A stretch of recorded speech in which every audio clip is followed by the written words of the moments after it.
You're not broke because you don't earn enough. You're broke because you own too much. And I can prove it. The average American household owns over 300,000 items. The average American has less than $1,000 in savings. That's not bad luck. That's cause and effect. Here's what nobody tells you. The relationship between your stuff and your money is costing you more than your rent, your car, and your subscriptions combined.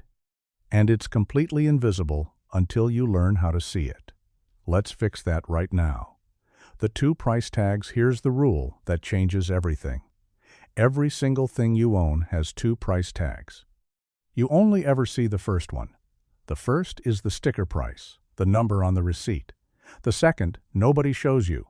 It's storage, maintenance, insurance, mental load. And most expensively, what that money could have become if you'd never spent it. Think about this. Someone buys a jet ski for $12,000. Reasonable, right? Now add annual storage, insurance, registration, maintenance, and the towing equipment you now need. You're spending $3,500 a year just for it to exist in your life. Use it 10 times this summer, which is optimistic, and you're paying $350 every single time you touch the water. But here's what really stings. That $12,000 in an index fund becomes $40,000 in 15 years, without effort, without a trailer, without a single Sunday morning at a boat ramp. You didn't buy a jet ski. You bought a jet ski instead of $40,000. Now apply that logic to your home gym, your unused kitchen gadgets, your closet full of clothes you haven't worn since last year. Every single one has a second price tag running silently in the background. Add them up. The number will shock you. What wealth actually means. Here's the problem with how most people define wealth. They measure it by what they can see. Nice car, big house, expensive watch. Visible markers designed to signal success to other people. But that definition is a trap and an extremely expensive one. Real wealth isn't what you own, it's what you can choose. Think about this. Can you quit a job that's destroying you without panic? Can you take 3 months off if your family needs you? Can you say no to a high-paying opportunity that compromises your values? Can you absorb a financial emergency without your entire life unraveling? These choices are actual wealth, and they're only available to people with real margin between what they earn and what they spend. Here's the uncomfortable truth. The person earning $200,000 and spending $195,000 has almost none of these options. They are completely chained to their income. One bad month, and everything unravels. The person earning $60,000 and spending $38,000 can take risks, absorb shocks, and make decisions based on what they actually want, not what they're financially forced to do. Every purchase is a trade. You're exchanging future freedom for an object today. Sometimes that trade makes sense. Most of the time, examined honestly, it doesn't. Write this down. Wealth is options, not objects. Everything else builds from here. The replacement test. Here's the fastest way to see how much invisible weight you're carrying right now. Look around the room you're in. Pick any object. Ask yourself one honest question. If this disappeared tomorrow, would I spend money to replace it? Not, is it useful in theory? Not, did it cost a lot? Would you actually open your wallet and buy it again? For most things, in most homes, the honest answer is no. The fondue set used once at Christmas, the bread maker on the back shelf, the books you finished and will never open again, the fitness equipment that became a $1,200 clothes hanger. Here's the problem. These items aren't neutral. They're a net negative, costing you space, mental energy, and often real money in maintenance and storage while giving you absolutely nothing back. And here's something most people don't realize. Researchers have found that visual clutter consistently raises cortisol levels. Your brain registers every unused, unorganized item as an open loop, something that needs to be dealt with eventually. Your stuff is quietly stressing you out in ways you can't consciously feel. Run this test through your entire home. Sell what has value. Donate the rest. The financial benefit is real. But the mental clarity that follows is what surprises people most. The upgrade trap. Think about this for a second. Your phone makes calls, runs every app you need, takes perfectly good photos, but a new model just dropped with marginally better specs. So you upgrade. 2 years later, same situation. Repeat that across phones, laptops, televisions, cars, and furniture for 15 years. Here's what that actually costs you. The average person replaces their phone every 2 to 3 years, usually while the previous one works fine. That habit alone, over a lifetime, runs $30,000 to $50,000 in unnecessary spending. Apply the same pattern across every upgradable category in your life, and you're looking at $200,000 or more. Gone. Not including what that money would have compounded into. Here's the problem. Nobody thinks of themselves as someone who wastes money on upgrades. It always feels justified in the moment. New features. Better performance. Everyone else is upgrading. Minimalists have one rule. Something gets replaced when it genuinely cannot perform its purpose anymore. Not when it's boring. Not when a newer version exists. When it actually breaks, that's the trigger. Boredom is not a malfunction. The marketing industry has spent billions training you to feel otherwise. Recognizing that is worth more than any budgeting app you'll ever use. The ecosystem problem. Here's something that catches almost everyone off guard. Major purchases never arrive alone. Every significant item you bring into your life triggers a cascade of supporting costs you almost never calculate up front. This is the ecosystem problem, and it turns reasonable-sounding purchases into slow financial drains. Think about a pool. Sounds great. But now you need chemicals, cleaning equipment, a cover, poolside furniture, and ongoing maintenance. Insurance goes up. Utility bills increase. And every summer, you feel quietly obligated to use it. Because if you're not using it, what exactly are you paying for? Or a vacation home. The purchase price is just the entry fee. Property taxes, insurance, maintenance, cleaning costs, and the subtle pressure to spend every single vacation there instead of somewhere new. People buy vacation homes dreaming of freedom. Many end up feeling trapped by them. Before any major purchase, map the full ecosystem. What else does owning this require? What does it cost annually just to exist in your life? A $7,000 purchase often reveals itself as a $15,000 commitment over 3 years. When you do this honestly, that changes the math. And usually the decision with it. Test before you own. Most hobbies follow the same arc.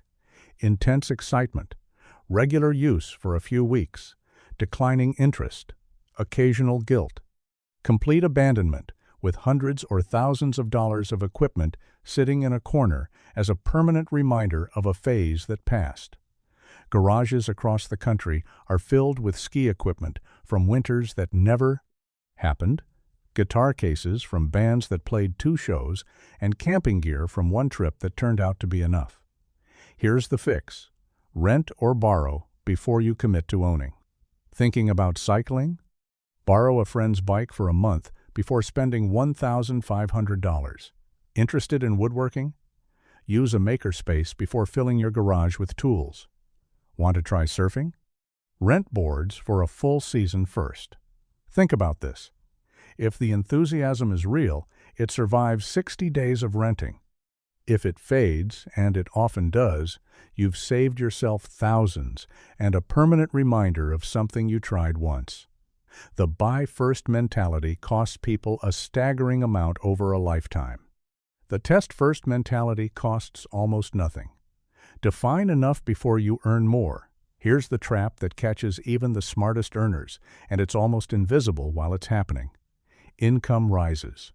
Lifestyle rises with it. Almost automatically. Almost unconsciously. The new lifestyle becomes normal. Normal becomes the new baseline. And suddenly, you need another raise just to maintain what you already have. This is why people earning $250,000 describe the same financial anxiety as people earning $70,000. The number changed. The gap between income and spending didn't. Here's the problem. Without a definition of enough, there's no finish line. You're running a race that never ends, and every raise just moves the goalpost further away. Minimalists do something most people never think to do. They define enough in writing, specifically before their income grows. What home is genuinely sufficient for your needs? What car gets you where you need to go without performing status for anyone? What wardrobe do you actually wear rather than own for occasions that never come? Write it down, lock it in, and treat it as a commitment. Because here's what happens when you do. You define enough at $55,000 of annual spending. Your income grows to $130,000. That $75,000 difference doesn't disappear into lifestyle upgrades. It compounds every single year, building the kind of financial independence that changes every decision you ever make. The person who never defines enough will find a way to spend $130,000 and still feel like they need more. The person who defined it early will reach genuine freedom, earning the exact same amount. The finish line matters. Without one, you never arrive. Engineer your environment. Here's the problem with most financial advice. It assumes willpower is reliable. It isn't. Willpower depletes throughout the day, especially when you're tired, stressed, or emotionally drained. The entire shopping industry is built around exploiting exactly those moments. One-click purchasing, recommended products, promotional emails timed to hit when your resistance is lowest. You cannot out-discipline a system specifically designed to defeat your discipline. So stop trying. Change the environment instead. Spending friction. Delete saved card details from every online retailer. Remove shopping apps from your phone. Unsubscribe from every promotional email today. And impose a hard 2-4 hour waiting period on every non-essential purchase, not as a suggestion, as a rule. Saving ease. Automatic investment transfers set for the morning your paycheck lands, before you see the money or think about it. Treat your savings contribution like rent, a fixed obligation paid first, not whatever's left over at the end of the month. Think about this. The 2-4 hour rule alone eliminates most impulse purchases, because most purchase desires aren't real needs. They're emotional impulses that feel urgent in the moment and completely optional by the next morning. The gap between wanting and buying is where most bad financial decisions get stopped. Build the gap. Make it structural. Stop trusting yourself to make good decisions under pressure and design a system that makes bad decisions difficult. The cycle here's the real reason people spend more than they should. It's not greed. It's not stupidity. It's anxiety. Most consumption is an attempt to feel secure when you don't. Successful when you're not sure you are. In control when things feel uncertain. And it works for about 72 hours. Then the feeling fades, and you need the next purchase to recreate it. Here's the problem. You can never buy your way to feeling financially secure, because the spending itself is what's keeping you insecure. But here's what actually works. When your savings account is genuinely growing, when you have 6 months saved, then 12, then 18. That feeling of security stops requiring a purchase to exist. It becomes a permanent condition of your life, not temporary, not tied to anything you own. And something shifts.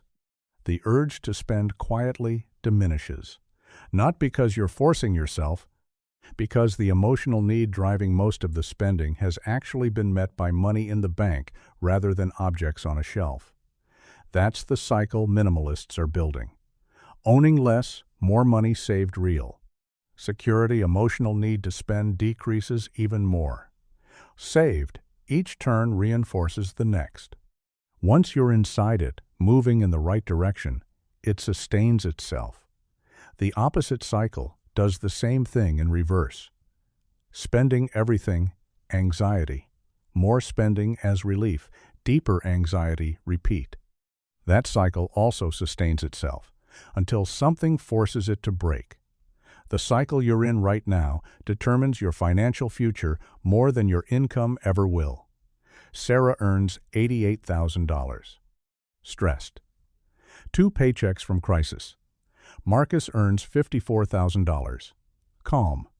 14 months of runway. Financially free in every way that actually matters. Same city, same cost of living. Completely different life. The difference isn't a raise. It's not a lucky break. It's a decision Marcus made about what his stuff was actually costing him. You now have that same information. The question is what you do with it.